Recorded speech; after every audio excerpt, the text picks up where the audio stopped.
Somi Okafor learned early that Lagos rewards confidence the way it rewards money, loudly, so she wore hers like perfume.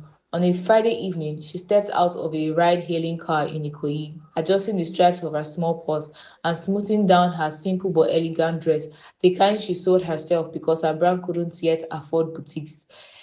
Inside the restaurant, everything looked designed to make people feel important. Soft gold lighting, quiet jazz, glassware that caught the glow like jewelry. Tayo Akinyemi was already seated, tall and composed, his dark suit fitting him like it had been built around his shoulders. He stood when he saw her, always polite, always controlled, and kissed her cheeks with the same calm perception he used in boardrooms. Somi smiled, and for a moment she let herself pretend that what they had was easy. 2 years of private dinners, quiet laughter, and the soft luxury of being included in a world she once watched from a distance. But even when Tayo's attention was on her, Somi felt the shape of what he didn't say. He never introduced her as my girlfriend. He never used the word future, unless it was about business. When she talked excitingly about her new collection, clean cuts, bold Ankara assets, piece that could move from mainland hustle to island elegance. Tayo listened with real interest, asking smart questions, offering suggestions, even promising to connect her to someone who could help with distributions. He showed up for her in these practical ways, like a man who believed in solving problems. Yet, when the conversation drifted towards anything emotional, commitment, public acknowledgement, family, his eyes changed slightly, as if a curtain dropped behind them. Somi didn't press him. She had learned to take what she could get and call it peace.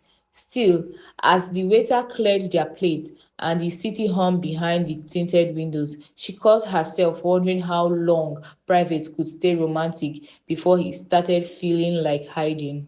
The rumor didn't come from nowhere.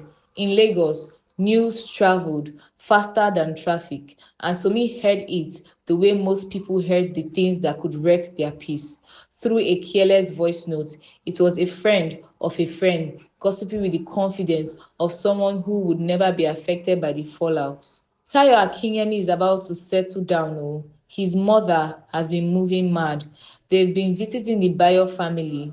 The daughter is a banker, proper island babe. So me listened twice, then a third time, as if repetition would change the words. Her chest tightened. She stared at the half-finished sketches on her table, rough outline of a blazer blouse, a jumpsuit, a skirt with a dangling slit. But suddenly, they looked like childish drawing. She asked herself if that was just Lagos talk. People loved to attach wedding to rich men like it was a sport, but her mind betrayed her, remembering the way Miss Akinyemi sometimes appeared in social pages, the way family names moved like old money did quietly but with force. That night, Somi saw Tayo in his office at the Ekoyi Tower, glass walls, light cities, the soft hum of air conditioning and ambition. He was focused, sleeves rose, tie loosening, face lit by a laptop screen. Somi tried to sound casual when she mentioned the rumor, like she was discussing a trending topic, not her own life. Tayo's reaction was immediate, a small pause, then a brief controlled smile. Lagos people, he said, shaking his head. They talk, let them talk. Somi waited for more, an explanation, a reassurance, something that sounded like I choose you. But Tayo went back to his email as if the matter was settled when she asked softly, so, there's nothing. He looked up with the calm, guided expression. My mom likes noise, he said. Don't let it enter your head. It was meant to smooth her, but it landed like a door closed because Somi didn't need him to fight Lagos people. She needed him to speak clearly, and Tayo, as always, chose silence over certainty. So Miss Business didn't care that her heart was uncertain. Bills came on time, every time. On Monday morning, she sat in her tiny workshop on the mainland, more coveted corner, than studio, surrounded by fabrics rolled, half sewn garments, and a sewing machine that sounded like it was tired of struggling with her. Two clients had delayed payments. A supplier wanted cash upfront. Her landlord had sent a polite reminder that was not polite at all. Somi stared at her account balance and felt something shift inside her, a sharp fear that had nothing to do with love and everything to do with survival. She told herself she had options. She could borrow, she could hustle harder, she could do what Lagos girls always did, find a way. But the truth sat heavy in her stomach. Her dream was balancing on a thin thread, and she didn't know how more pulls it could take. Zarabello came by later with takeouts and the kind of tough love Somi both hated and needed. Zara was the friend who didn't romanticize struggle. She had watched Somi build her brand with raw determination, and she had watched Somi shrink herself in a relationship that never fully named her. So me, this thing you are doing, this waiting in the shadows, e dey wound you, Zara said bluntly, dropping the food on the table. So me tried to laugh it off. You talk like I'm suffering, she said, forcing lightness into her voice. Zara leaned closer. You are, she replied. Just because he buys you dinner and sends you money sometimes doesn't mean he's building with you. Somi's throat tightened. She wanted to defend Tayo, his kindness, his consistency, his calm, but the walls felt thin. Zara softened just a little. I'm not saying he's evil, she added. I'm saying don't turn love into a battlefield. You must win. If you start fighting to be chosen, you would lose yourself. Somi nodded like she agreed, but inside her, panic was already writing its own plans. The idea entered Somi's life the way dangerous ideas usually did, casually, disguised as ordinary conversation. She was at a small saloon in Surulere, getting her braids redone, half listening to two women arguing about mutual friendships, relationship. One of them, scarfed men, are like that, she said, clicking her tongue. They will waste your time for 5 years, then marry someone else in 2 months. If you want him to act, give him something that forces him. The other woman laughed like it was a joke. Like what? She asked. The first woman lowered her voice dramatically. Pregnancy, that one will make him behave, especially if he has a name to protect. So Miss hand went cold under the cape. She told herself it was rubbish. She told herself she wasn't that kind of person. She told herself she had dignity. But when she got home, the walls replayed against the walls of her mind. Tayo's name, Tayo's mother, the banker girl, the unspoken ending song so mean could almost feel approaching. She tried to pray, tried to distract herself with work, tried to calm down with social media scrolling. Yet, her fear kept turning into a question. What if he love doesn't choose me until I force it? She hated herself for even thinking it. She remembered her father's voice from childhood. Don't build your life on lies, Sumi. She remembered her mother's tired hands and the way poverty made people do things they swore they would never do. Somi sat on the edge of her bed, staring at her ceiling fan as it rotated slowly, and the truth emerged, ugly and honest. She wasn't just afraid of losing Tayo, she was afraid of losing the life she imagined. He represented security, protection, a seat at tables that always felt out of reach. And when fear becomes hunger, it can make even good people reckless. Somi didn't wake up that morning planning to become a liar. She woke up tired, anxious, and already ashamed of the thoughts she had been having. But by afternoon, she had created a scene in her own head so many times it started to feel like destiny. When Tayo invited her over to his Ikoyi apartment, she went with a careful, rehearsed face, soft, vulnerable, fragile. She waited until they were alone in his living room. The city skyline stretched behind the glass, and then she let her voice shake. Tayo, I have been feeling strange, she began. She sat slowly, pressing a hand to her stomach as if the gesture could make the story more believable. I've been busy. I missed my period. Tayo's expression changed immediately. Not angry, not panic, just a hard stillness, like a man calculating weeks in real time. He moved closer, his calm deepening. Are you sure? He asked. Somi nodded, eyes glossy. I don't know. I'm scared, she whispered, letting silence do the rest. Tayo didn't touch her right away. He sat opposite her, elbows on his knees, staring at the floor like it might offer answers. When he finally spoke, his voice was controlled, but there was something careful in it, like he didn't want to break her. Okay, he said, we'll handle it. He asked questions. When she was supposed to see her period? Has she taken a test? Was she stressed? And Somi answered with half truths and vor details. She expected him to jump to promises, to declaration, to I will marry you. Instead, Tyra reached for his phone and said, we need proof first. Let's not panic. We'll get a test. We'll go to a proper clinic. Somi's heart pounded. His reaction was responsible, not romantic. The lie was supposed to pull him towards her, but in the moment, she realized something frightening. Tyre was not a man you could slay with emotions alone.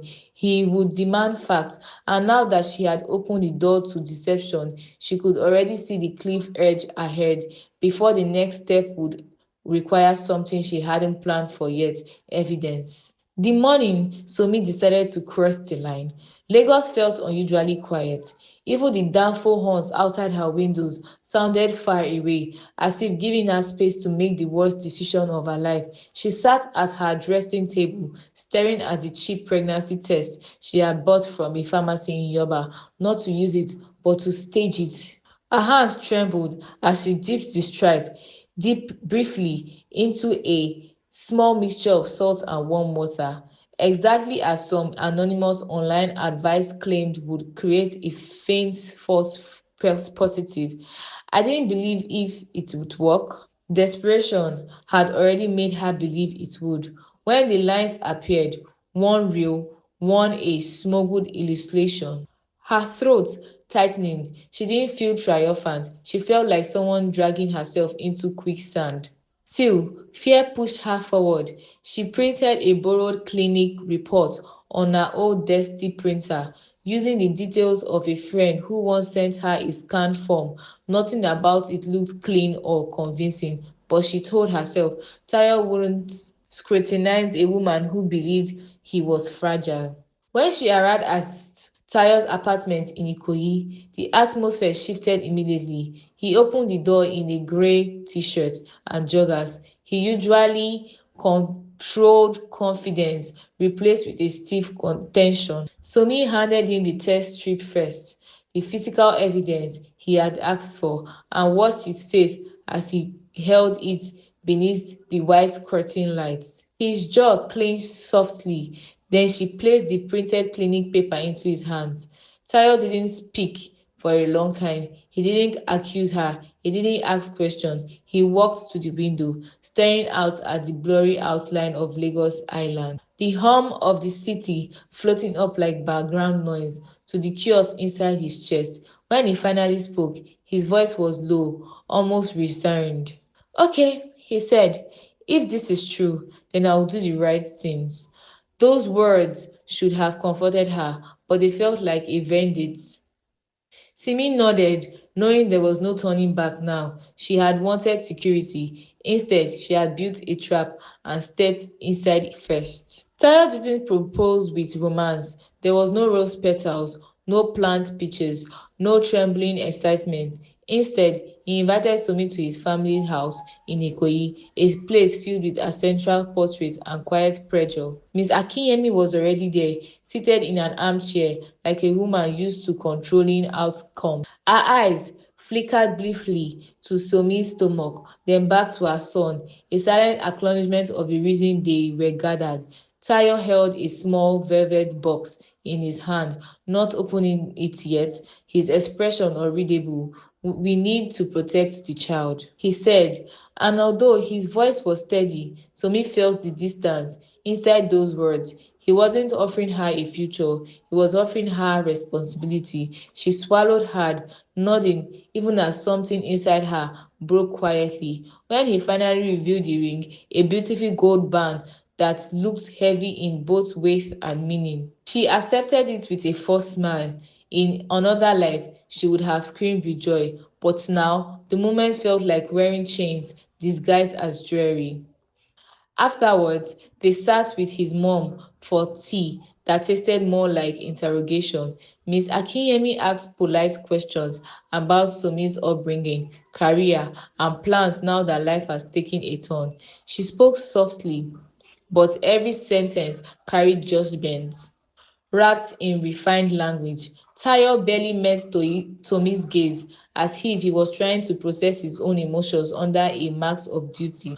When they left the house, silence followed them to the car. Tomi touched the ring again, feeling its coldness swim into her skin.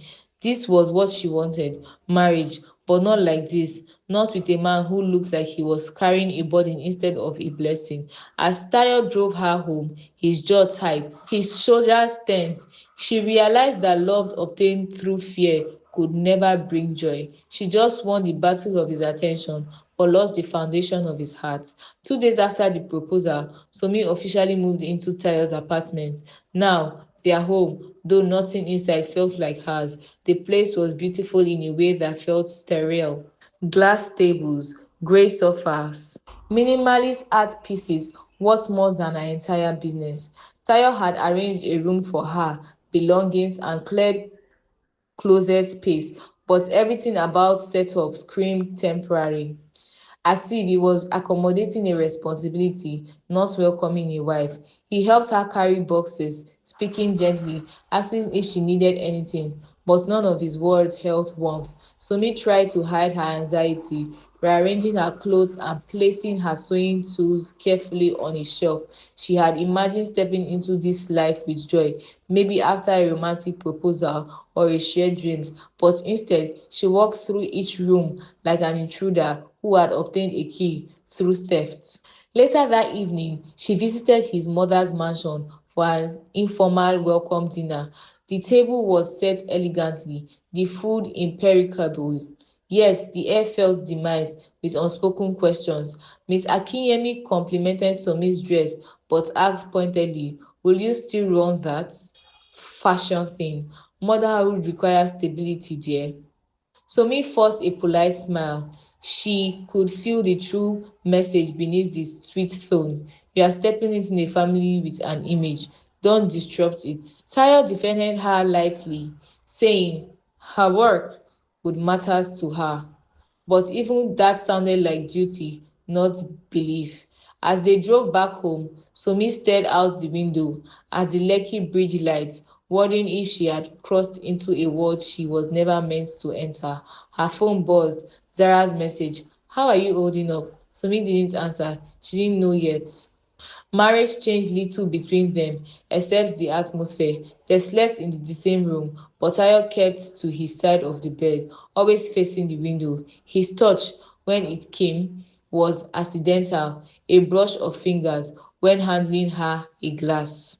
A brief contact when helping her down from the car. He wasn't cold or cruel. He was distant, careful, as if afraid that intimacy might deepen an obligation he didn't choose. Somi tried to fill the silence with gratitude. She could sometimes, even though he had staff. She set the table nicely, smiled often, made soft jokes, but Tara responded with polite nods or small smiles that never reached his eyes. The room felt like a hotel space shared by strangers who had been forced into companionship. Some nights, Somi cried silently, turning her face into the pillow so he wouldn't hear her. She had fought to keep him, but what she won was a shadow of love, a ghost pressing on her chest. Meanwhile, Lagos society reacted the way Lagos always reacted, loudly, without mercy. The news of their marriage leaked faster than they could control. Fashion bloggers speculated about Somi was truly a fashion designer. Some praised her beauty, others sneered that she was a nobody from nowhere. who had caught a big fish. Through all of this, Tayo remained composed, but he avoided figure public outing with her. He claimed he was to protect her from attention, but Somi suspected he feared judgment from his business circle. Every time he skipped an event or cancelled a dinner reservation, her heart cracked further. She began craving the simplest things, a look that said he saw her, but every time she reached for his hand, he gently pulled away, not archly, but with a softness that hurt even more. So me started to understand that loneliness inside marriage felt worse than loneliness alone. Keeping the fake pregnancy alive became a full-time job, one Somi hadn't anticipated. Tayo insisted on scheduling prenatal appointments at reputable clinics, offering to accompany her. She panicked every time, creating excuses, migraines, sudden exertion, last-minute business orders, even fabricated business overcrowding. She memorized pregnancy symptoms to mimic, carefully timing compliments of nausea or dizziness. She monitored how long she stood, how she walked, how she breathed, every detail becoming a performance. But the deeper she sank into deception, the more she felt it tightening around her like a rope. Her sleep became restless, and her appetite vanished. Smart lies, clear minds required, and Somi's was fracturing. Whenever Tayo asked, "Are you okay?" she forced a smile, knowing that honesty would destroy everything instantly. Dear Dayo, as fondly called, Tayo's best friend, noticed first. He visited often, always with jokes and casual conversation, but his eyes were sharp. He asked small questions. How far along now? Which doctor are you seeing? Questions Somi deflected clumsily. Zara, too, began pulling away when Somi finally confessed parts of truth to her. I just needed security. He wasn't choosing me. Zara stared at her with a hurt she didn't bother hiding. Somi, this isn't a mistake. This is a humiliation. She whispered, you are not just risking his trust, you are risking yourself. But warnings couldn't entangle a lie already rooted. Somi walked back into the Ikoyi apartment, feeling like a stranger in her own life. Every day, the weight of truth pressed harder against her ribs, making it harder to breathe. And deep down, she knew something terrifying. Lies doesn't stay quiet forever, they grow thick. Tayo's shift wasn't dramatic, no sudden romance, no grand gesture, but a softness began to creep into the edges of his behavior. He started acting how Sumi slept, whether she had eaten, whether she needed the driver or preferred to take the car herself. He made small efforts that surprised her, buying her a fabric set because he remembered she once mentioned wanting to design maternity pieces, leaving a glass of warm milk by her bedside when she complained of nausea, coming home earlier than usual just to check on her. One evening, when his mother implied that Somi was too deliberate to keep up with the Akeyemi's expectation, Tayo quietly said, she's doing her best, leave her alone. It was the first time he openly defended her. And even though the moment was brief, it pierced Somi's chest in ways she wasn't prepared for. His kindness made the lies feel heavier. Each gentle act tightening the guilt around her throat, reminding her that she had stolen this tenderness through deception. But the softening Tayo created was more dangerous shifts inside Sumi. Hope, she began imagining that maybe, just maybe, he would come to love her. Maybe the lie could fade quietly, but the truth could never surface. Their marriage became less ice. They laughed once or twice, shared tea in the evenings, watched the news together. Tayo even reached for her hands during a quiet moment, letting his fingers rest against hers, not grabbing, but not pulling away. Somi wanted to confess right then, tell him everything, beg for forgiveness, because the truth turned catastrophic after. Her heart pounded as words gathered in her throat, but fear strangled them. What if he left? What if he hated her forever? What if she destroyed the small tendency that was finally blooming between them? So she swallowed the confession, choosing silence again, and in doing so, she dug the lie deeper into the soil of their marriage, so deep that digging it out later would tear everything apart. The unraveling began innocently. Tayo insisted on scheduling what he called a proper structured prenatal checkup, complete with blood work and an experienced optician. Somi panicked, but she had run out of excuse. On the morning of the appointment, she wore a long dress and tied her blouse neatly, praying for a miracle, maybe clinic delays, maybe a power outrage, anything that could save her. But Lagos betrayed her that day. Traffic was light, the weather was clear, and the clinic was running sufficiently. The doctor, a calm woman in her forties, asked routine questions Sumi struggled to answer. When the doctor put her hand lightly on Sumi's stomach and said, "You don't seem tense. What is that good?" Sumi felt her entire body stiffening. The doctor's eyes narrowed ever so slightly. "How far along did you say you were?" she asked again. Sumi stuttered. The pause was too long. Tayo noticed his brow furrowed slightly. The calm in his eyes shifted into something closer to skirting. The real danger came when the doctor suggested an ultrasound just to confirm gestational age. Sumi's heart collapsed. She scrabbled for a reason to deny faintness, nauseous, dizziness, but the doctor stepped closer, her concern genuine.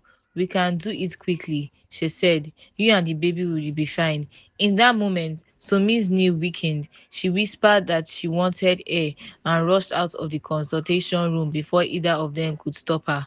Tayo followed, confusion and a hint of suspicion tightening his jaw. Outside in the corridor, he asked gently, "Somi, what's wrong?" She shook her head violently, tears already foaming.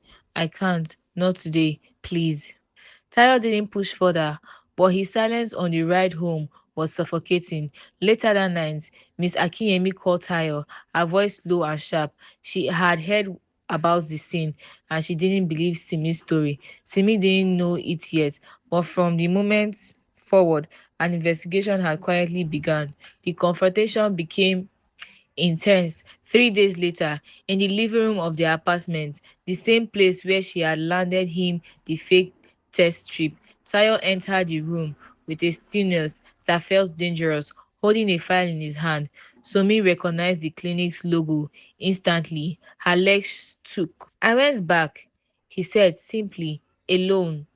She opened her mouth to speak, but the words dissolved. He continued, "I asked for your record. They had no file for you.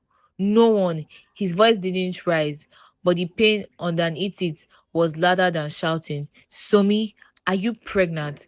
The question shattered her. Tears spilled instantly, her breath shaking as she whispered the truth she could have confessed months ago. "No, I'm not.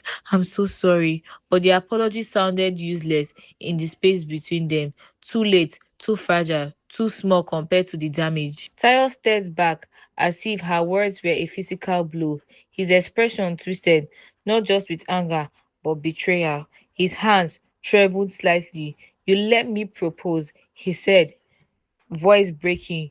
"You let me marry you. You let me defend you. You put my name, my family, my entire reputation on a lie." So me sank to the floor, sobbing, reaching for his leg, but he moved away sharply, eyes red with humiliation. "I would have respected the truth," he whispered, "but you chose to trap me." Miss Akinyemi arrived minutes later, called by Tayo when she had heard everything. Her fear filled the room like a storm, demanding annulment, disgrace, consequences. Somi crawled into herself, choking on her cries. In that moment, she understood the weight of her choices. Lies can't crumble quietly, they explode, and the courts pieces everyone. Somi left the house that night with nothing but a small suitcase, her wedding ring removed and placed on the dining table. The driver dropped her at her mainland flat, dark, dusty, untouched, since she moved to Ikoyi. The silence felt cruel. Shame swallowed her whole.